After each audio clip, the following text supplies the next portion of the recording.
আজকাল অনেক মা বাবা প্রাপ্তবয়স্ক ছেলে মেয়েদের বিয়ে নিয়ে তেমন কোনো গুরুত্বই দেন না। এতে ইসলামের দৃষ্টিতে ওই মা বাবার কি গুনাহ হবে, আর সন্তানেরই বা কি করণীয়? চলুন জেনে আসি ইসলামের দৃষ্টিতে হুজুর কি বলেন। হ্যাঁ, প্রিয় দর্শক, সন্তান যদি বিপদগামিতার পথে পা বাড়ায় বা জেনা ব্যভিচারের দিকে চলে যেতে পারে এরকম আশঙ্কা তৈরি হয়, তাহলে সন্তানকে বিয়ে দেওয়াটা বাবা মার কর্তব্য। আল্লাহ বলেছেন, আনকিহুল আয়ামা মিনকুম ওয়াসসালিহিন মিন ইবাদিকুম ওয়া ইমাইকুম, তোমাদের সন্তান সন্ততি প্রাপ্তবয়স্ক যারা হয়ে গেছে তাদেরকে তোমরা বিবাহ দাও। আল্লাহ সুবহানাহু ওয়া তাআলা এই নির্দেশ দান করেছেন অভিভাবকদেরকে। তারা যদি সেটা না করেন, অবশ্যই তারা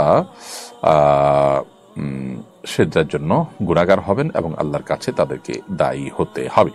সেজন্য আমরা চেষ্টা করব যথাসম্ভব যারা অভিভাবক আছে আমাদের সন্তানদের চরিত্র হেফাজতের জন্য সময় হওয়ার সাথে সাথে তাদেরকে বিবাহ দেওয়ার, এবং তার জন্য যতটুকু স্যাক্রিফাইস করার দরকার হয় ততটুকু স্যাক্রিফাইস আমরা আমাদের জায়গা থেকে করব।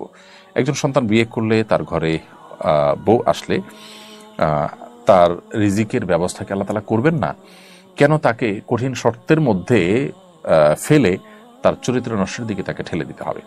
এই জায়গা থেকে অভিভাবকদের অবশ্যই দায়িত্বশীলতার পরিচয় দিতে হবে, না হলে তারা সন্তান গুনাহের পথে গেলে তার দায়ভার তারা বহন করবে।